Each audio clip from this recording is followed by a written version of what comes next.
West Bank के जो आम लोग हैं, यानी आम फिलिस्तीनी जो हैं, इस तरह के बड़े बड़े पत्थरों का इस्तेमाल करते हैं।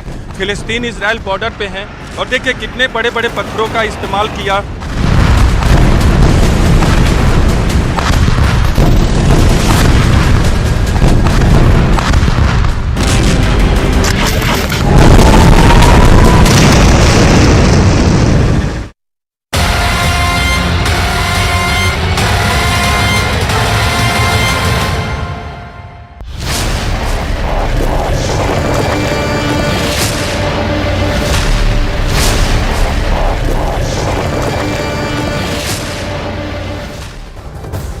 नमस्कार, न्यूज़ 18 इंडिया देख रहे हैं आप। मैं हूं आपके साथ शिवानी पांडे। नमस्कार, आपके साथ हूं मैं लवीना राज। हमास के लड़ाकों ने 7 अक्टूबर को इजराइल पर जबरदस्त हमला किया था और इस हमले में इजराइल में 1400 से ज्यादा लोगों की मौत हो गई थी। हमास ने अपने इस अभियान को नाम दिया था ऑपरेशन अल अक्सा फ्लड। और इस हमले के बाद से ही सवाल उठ रहे हैं कि इस ऑपरेशन की योजना आखिर किसने बनाई। फिलिस्तीन के आतंकी संगठन हमास का गाजा पर नियंत्रण है, लेकिन इनके कई लीडर के चेहरे ढके हुए हैं।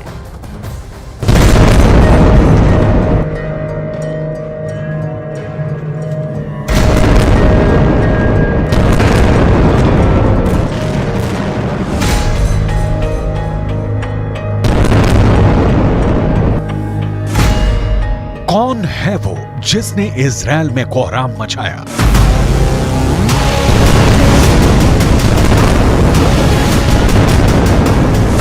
कौन है वो जिसने इजराइल को खून के आंसू रुलाए?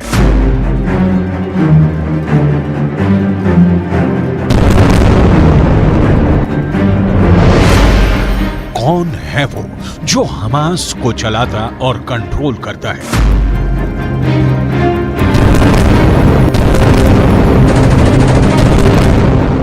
ये वो चेहरा है जो गाजा में नहीं है, लेकिन इजराइल को इसकी तलाश है। ये वो चेहरा है जिसे इजराइल पर हमलों का मास्टरमाइंड कहते हैं, लेकिन गाजा से 1700 किलोमीटर दूर कतर में बैठा हुआ है, जिसने वहां बैठे बैठे इजराइल पर अब तक के सबसे बड़े हमले की पूरी प्लानिंग तैयार की और इजराइल में चारों तरफ कोहराम मच गया।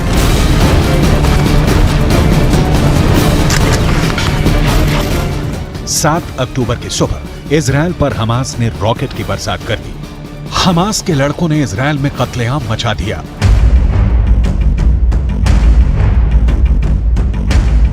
और ठीक उसी समय एक और दावा किया गया। कतर की राजधानी दोहा के एक आलीशान ऑफिस में हमास चीफ इस्माइल हानिया और उनके साथी टीवी चैनल पर सब कुछ देख रहे थे। इस्माइल के चेहरे पर एक सुकून भरी मुस्कान थी। उस खूनी मंजर को देखकर उन्होंने अपने साथियों के साथ सजदा करके अल्लाह का शुक्रिया अदा किया। अगर हमास पर जवाबी कार्रवाई करते हुए इजराइल ने गाजा पर एयर स्ट्राइक कर दिया, एक दिन में पूरे गाजा की सूरत बदल दी। हर तरफ तबाही दिखने लगी और सैकड़ों लोग मारे गए। इजराइल हमास जंग के 2 हफ्ते हो चुके हैं। गाजा पट्टी के लोग बिजली, पानी, राशन और दवाओं के लिए तरस रहे हैं। महज 2 हफ्ते में 4000 से ज्यादा फिलिस्तीनियों की मौत हो चुकी है।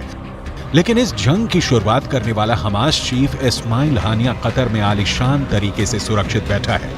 इजराइल की खुफिया एजेंसी मोसाद के मुताबिक इस्माइल हानिया 2019 से ही कतर में रह रहा है। कतर में ही हमास का एक राजनीतिक दफ्तर भी है, जिसे कतर की सरकार सुरक्षा उपलब्ध कराती है। और वहीं रहकर हमास चीफ इस्माइल हानिया इजराइल के खिलाफ साजिश रचता है।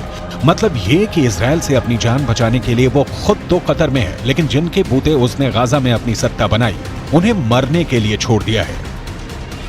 इस्माइल हानिया का जन्म 29 जनवरी 1962 को गाजा पट्टी के एक रिफ्यूजी कैंप में एक मछुआरे के घर हुआ था। रिफ्यूजी कैंप में ही उसने शुरुआती पढ़ाई की थी और 1983 में गाजा के इस्लामिक यूनिवर्सिटी से हानिया ने ग्रेजुएशन किया था। और इसके बाद से ही वो हमास के साथ जुड़ गया। इस्माइल हानिया के लाइफ का सबसे बड़ा टर्निंग पॉइंट तब आया जब उन्हें उस वक्त के हमास चीफ शेख अहमद यासीन का सेक्रेटरी अपॉइंट किया गया। अपने तेज दिमाग से उसने यासीन को प्रभावित किया। यासीन उस पर आंख मूंद कर भरोसा करने लगा। तब के हमास चीफ अहमद यासीन की मौत के बाद 2006 में हमास ने इस्माइल हानिया की लीडरशिप में चुनाव लड़ा और फतेह पार्टी को सत्ता से बेदखल कर दिया। साल भर बाद 2007 में फिलिस्तीनी राष्ट्रपति ने हानिया की सरकार को बर्खास्त कर दिया, लेकिन हानिया ने इसे मानने से इनकार कर दिया और गाजा पट्टी पर अपनी पकड़ बनाए रखी। हानिया गाजा पट्टी पर अपनी सरकार चलाता रहा। 2013 में इस्माइल हानिया को हमास का डिप्टी चीफ बनाया गया और 4 साल बाद 2017 में हमास के फैसले लेने वाली शूरा काउंसिल ने उसे हमास का चीफ बना दिया। तब से हानिया हमास का चीफ है। बताया गया कि जब इस्माइल हानिया के पास गाजा की सत्ता आई तो उसने गाजा पट्टी में हर चीज के आयात टैक्स बढ़ा दिया। मिस्र से आने वाली हर चीज पर उस पर रिश्वत लेने के भी आरोप लगे। इजरायली वेबसाइट ने दावा किया कि हमास ने गाजा पट्टी में सुरंगें बनाई, जिसमें 20% हिस्सेदारी है। ब्रिटेन के एक अखबार ने दावा किया कि इस्माइल हानिया के पास 33,000 करोड़ से ज्यादा की संपत्ति है। हानिया के पास गाजा में ही कई बड़े इमारतें और विला हैं। इसके अलावा कतर और कई अरब देशों में उसके होटल हैं। मतलब हमास चीफ इस्माइल हानिया, जो इजरायल और हमास जंग का जिम्मेदार है, जिसकी वजह से 2 देशों में कत्लेआम मचा है, वो फिलहाल एक आलीशान जिंदगी जी रहा है और उसके लोग गाजा में हुई तबाही में फंसे हैं।